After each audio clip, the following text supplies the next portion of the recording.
Hello, my friend. Today we're gonna talk about something very boring.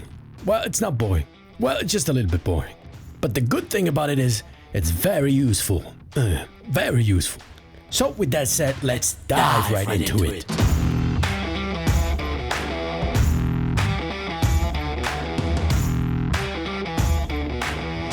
Let's bring this further. So this video is probably a part of the This versus That series, where we talk about tools that seem to be doing the same thing, but somewhat differently. Yeah, I'm talking about the channel Boolean and the channel Boolean 3D. Yeah.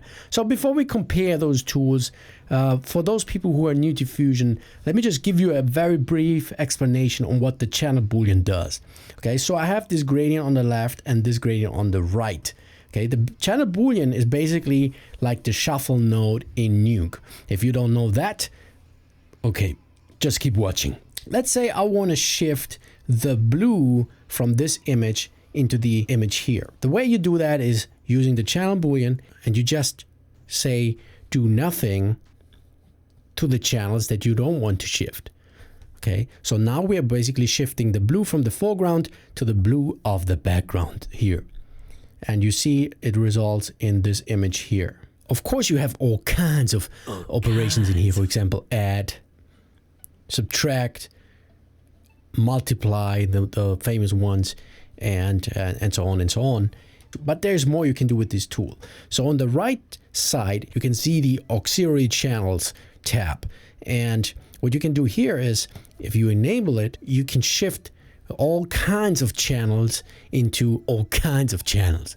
Okay, so basically, yeah, you know. So for example, suppose this is our Z depth and we want to put this into the Z channel. So what we do is we just hook this in here and let's see what happens here. Now we are multiplying it, but we don't want that. So first we change this back to copy and then do nothing, and do nothing. And maybe with the alpha also do nothing. We just want to shift this into the Z buffer. Okay, what you do now is you choose red from the foreground, this one here, the green slot, and bang, you're done. You're asking, where is it? And well, if you press Z, you're like, oh, Vito, that's not right. This is white. Yeah, well, if you press the normalize button, then you see the magic. Now, if you're new to Fusion, you probably try to avoid this tool simply because it doesn't tell you much, so you just skip it. That's what I did. So you're probably going to end up using the merge tool. The thing is with the merge tool is basically just to combine images. Of course, you have all kinds of operations in here, like you know from Photoshop. But so basically it's totally fine to use this. However, as soon as you work with AOVs or extra channels, you should not use the merge to combine your passes, your individual passes, to get the beauty, that is. If you don't work with AOVs, you can of course use the merge tool anywhere. It's no problem. So to show you what I mean with that is, let's say we want to merge, let me just put this in here, and on this side I will put the same image, but I would display the Z channel. Okay, so this is the very same image. Let's say I want to merge this here with this background. Okay, so look what happens. The Z channel disappeared. Where did it go? Well, that's the thing. The merge basically cancels out your extra channels. That's how it is. Yeah. So the basic workflow would be to combine your passes. You do that using the Boolean tool. Okay, so with your AOVs, you will need add, multiply, mostly add and multiply anyway. There's still a way to bring back your AOVs or your extra channels, simply by adding a Boolean. And what we do now is we sort of bridge this here. Okay, so I hook this in here. What I'm going to do now is I sort of create a bridge where I send my Z depth over this bridge into this stream here. And all I have to do now is basically here for the RGBs, I do nothing. I don't want to touch these.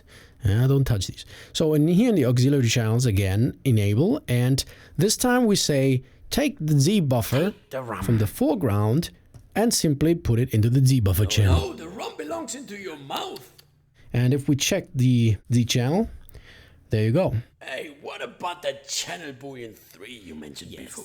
I want to know how to use it. To demonstrate that, let's take a closer look at the user interface. You can already see, I exposed the icon for you. You can already see the difference. So here we have a 2D image or 2D icon, whatever. And here we have a 3D icon. This already shows you that this is used for the 3D workspace. Okay, but let's take a look at the user interface. With the Boolean at the bottom and the Boolean 3D at the top, you can see that the similarities are quite obvious. You have the operations here, and we have the operations of the channel Boolean 3 here in the center vertically. Then we have our channels, which we have here as well. However, this time we don't shift from background to foreground. We shift from A to B. And you can see the operand A and operand B as a material A or B, because mostly I think you will use it with materials. Now, you see these operations are in a mathematical form here. But these are basically the same as you see here. So for example, A is just copy. So you just say you want A or B. You just choose. Then here 1 minus A. Here basically A gets subtracted from 1. The same with 1 minus B. Probably the most common one is the add. Then we have subtract. We have the multiply. We have the divide. Min A versus B. Here A and B gets compared and returns the minimum value or the smallest value. With the max is the other way around. It returns the biggest value. Then average. Here, as the name implies, you get returned the average between A and B. Probably the biggest difference you will see is the coordinate space here, where you can choose model, world, or eye. So basically model is object space, world space, and this is, maybe you know it as screen space. But how do we use this? In order to show you, I've prepared a little scene here. Okay, so I have a material applied to this, as you can see. Suppose we want to add another additional layer of reflections. How would we do that? I know! Yeah, you guessed it right. With a Boolean tool, with a Boolean 3D. So I added Boolean 3D here, and I've prepared my material with reflections, and I would just hook this in here. Currently nothing changes simply because the operation is still set to A. So I'm going to set this to an add operation. And you can already see that we added a second layer here. Very beautiful. A second layer of reflection. You can go on forever. You can add as many layers as you want. Actually, I don't really know. I haven't really tried to go beyond a handful. So yeah. So I add another layer here. Oops. What happened? This is the second reflection layer, almost invisible. It's also added. But you can only apply reflections. You can apply any image that you want. It doesn't even have to be a shader. For example, I have prepared something here for you. So I pop this in here, and this is a text. Yeah, Pirates of Confusion. This is a text that I want to be emissive, or I want it to be self-illuminated. Now the thing is, because I'm not using a shading model here, like Phong, for example, or Blinn or Cooktorrents, because I'm not using these, it basically becomes self-illuminated. Okay, so you can see here, if I render this out, the text is self-illuminated. And additionally, I cranked this up very high here, 10, because then when you apply a glow, you get something like this. Now the glow is always, depends on what you do, always looks different, always needs adjustments here. So you see, you can create all kinds of effect. Now I've prepared a few presets here to demonstrate. Someone stole the presets. A thief.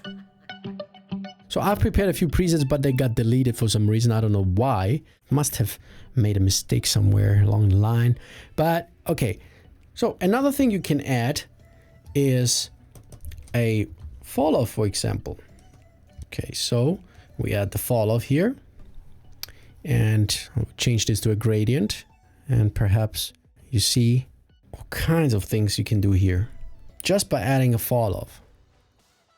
You can go so creative here. Okay, so for example, something like this. you can invert this and do something like this. Again, now this fall off is also self-illuminated. It doesn't have a shading model. So, and simply by going into the channel Boolean and just playing around with those operations, you can see that you can create all kinds of interesting effects here. For example, a very emissive material here, for example. Now, of course, this is like very extreme now, but you could combine this with a ambient occlusion, for example. Bring in an ambient occlusion, make sure the channels are activated. Hook this in here with the camera. Now I get my ambient occlusion. So I will start with a very thin one, and I will copy the very same ambient occlusion, paste it over, and now I will switch this to color to inherit the information from this ambient occlusion, and I will adjust this to make it a little bit more like this. And I will do the same here and use sphere this time. And then we could simply bool this on top using the multiply operation. And it really depends what you want to do. I mean, you can still go in here and adjust the gain and make it something like this.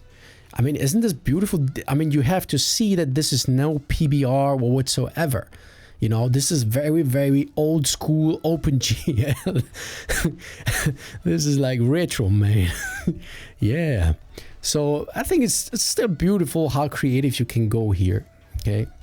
But let's see what else we can do. So I'm going to just save this preset here and create another one. So you can also just switch colors here, for example. I don't know. I'm just going very blind here, very random. I'm just changing stuff. And you see now we get this extra layer of pink in there. So beautiful. So let me try here 1 minus B. That really, it's just, it's like, you know, I think this is something that you could do drunk, you know, with a lot of rum, and you would probably get better results. This is like playing lottery, you know. It's like jackpot, you know. You can try all kinds of things here. I mean, I really don't have a clue here. A technical guy, he would probably see all kinds of images in his head just by looking at those figures here. And yeah, but for me, it's like, you know, I'm just clicking. Why you so salty? I'll still take a bite. Okay, we can take my Lambo. I'll put on a tight show. You sure you can handle? We be faster than Django. Wanna take you on a ride? We're gonna burn for the night. Why you so salty? I'll still take a bite. We can take my Lambo. I'll put on a tight show. You sure you can handle? We be faster than Django. Can't stop, won't stop. I can't stop, won't stop. I can't stop, won't stop. Can't stop. Can't stop, won't stop. Can't stop, won't stop. Can't stop, won't stop. Can't stop. Okay, now let's bring this further. Okay, so I've quickly created a few presets here. Let's just go through them combinations and see how crazy you can go with all these combinations. Now I've combined the fall off with the fast noise, you can see here. We can take my Lambo. I'll put on Here it looks kind of like a soft plastic. Pretty cool. But this is achieved using the ambient occlusion, of course. Otherwise, straight off the renderer, it would be like this. But when using the ambient occlusion, you get some soft gum plastic look. Pretty cool. Won't stop. Can't stop. Can't stop, won't stop. Can't stop, won't stop. Okay, anyway, let's turn this back on. And let's continue here. So I will switch to, what was it? Let's take one. Okay, but there are other situations where you want to use the Boolean 3D tool. And one is, for example, if you need to create a normal or position pass manually, you can do so by taking your whole scene, dropping in a Boolean 3D. Let's take the renderer as well. And this time we don't need, let's just check these off. We don't need the light. Turn off the light and shadows. And now everything is black. As soon as we set it to normal, you can see we can create our own normal pass. And we can choose whether it's eye space, world space, or object space. If you would use this one here, it would be the equivalent of having the eye space normal pass. Then, of course, you can also create the exposition world coordinates, set this to world, and bang, here you go. You will rarely have to use this method here, but it's good to know that you can. Another case that I use quite often is this. Let's suppose we have this text and we're gonna create a bump map from this, something like this, and set it to bump, and I will put this on my image plane. Now we need a blend, and this gets into the bump, and this one here. So here we have our text. Now there are situations where you want to replace a material, but you want to keep the alpha. And there are cases where you simply can't keep the alpha. For example, with this plugin called LitSphere, a plugin that basically is what Zebra's matte caps or light caps is. So you can use this image of a sphere like this, and you can actually replace and shade your objects with it. The cool thing is it also supports the bump map. And you can see now, although it looks cool, and you can see now that the problem is it doesn't take the alpha map, and there's no way you can feed this tool with the alpha map. It would be a cool feature though, but there's no way we can do this now. Of course you cannot hook this. Of course you cannot hook this into this ball image. You could probably say, Why don't we keep the alpha here? and while that works, if you take a closer look, the alpha becomes divided. That's simply because you just keep the alpha, but the RGBs are basically coming from a different source, so the pixels are not multiplied. So in order to fix this, of course, we use the Boolean 3D. And the way we do that is we simply hook this in here and the text in here. And all we do now is we say multiply, multiply, multiply, and bang. Now, usually you would have to set this to alpha, foreground, but in this case we don't. Okay, this is another situation where you can use the Boolean 3D. And of course there are more situations. So you go ahead and try and see what you can do with it. So if you have questions, if you're new to Fusion, especially if you're new to Fusion, join our Discord chat support channel with all kinds of cool guys waiting for you. Always ready to answer your questions. Very helpful. And yeah, so my name is Vito. I'll see you soon. Until then, enjoy what you're doing. Hey, you wanna be a pirate? Get all kinds of booty. I'm gonna take you on a ride. We're gonna burn through the night. Why you're so salty? I'll still take a bite. Okay, we can take my Lambo. I'll put on a tight show. You sure you can handle? We be faster than Django. I'm gonna take you on a ride. We're gonna burn through the night. Why you're so salty? I'll still take a bite. We can take my Lambo. I'll put on a tight show. You sure you can handle? We be faster than Django. Can't stop, won't stop. I can't stop, won't stop. I can't stop, won't stop. Can't stop. Can't stop, won't stop. Can't stop, won't stop. Can't stop, won't stop.